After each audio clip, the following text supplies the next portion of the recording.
Praise the Lord. இறை வார்த்தையாக நீதிமொழிகள் 10:22. ஆண்டவரின் ஆசி செல்வம் அளிக்கும், அச்செல்வம் துன்பம் கலவாது அளிக்கப்படும் செல்வம் என்று சொல்லப்படுகிறது. செல்வம், இன்றைக்கு பல செல்வந்தர்களை பார்க்கிறோம். மிக உயர்ந்த பணக்காரர்கள். ஒரு வீட்டுக்கு 3-4 கார்கள், பிள்ளைகளுக்கு, மனைவிக்கு தனி, அதுபோல இருசக்கர வாகனங்கள். ஆனால் அவர்கள் குடும்பத்திலே துன்பங்கள், பலவிதமான துன்பங்களை அவர்கள் ஏற்றுக்கொண்டுதான் இந்த செல்வத்தை அவர்கள் வைத்திருக்கிறார்கள்.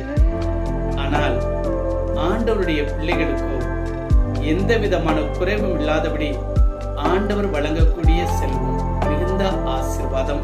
அது மட்டுமல்ல, இரவிலே நல்ல நித்திரையை, ஏழையாக இருந்தாலும் படுத்தவுடன் நல்ல நித்திரைக்கு செல்லக்கூடிய ஏழைகள் உண்டு.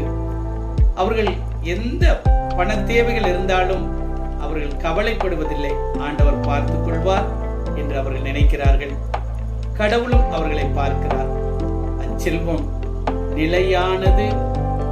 ஏழைகளுக்கு இருக்கக்கூடிய செல்வம் நிலையானது. அன்பு தேவ பிள்ளைகளே, நாம் ஏழைகளாக இருக்கலாம், பணக்காரர்களாக இருக்கலாம். நாம் எப்படிப்பட்ட செல்வத்தை அடைந்திருக்கிறோம் என்று எண்ணி பார்ப்போம்.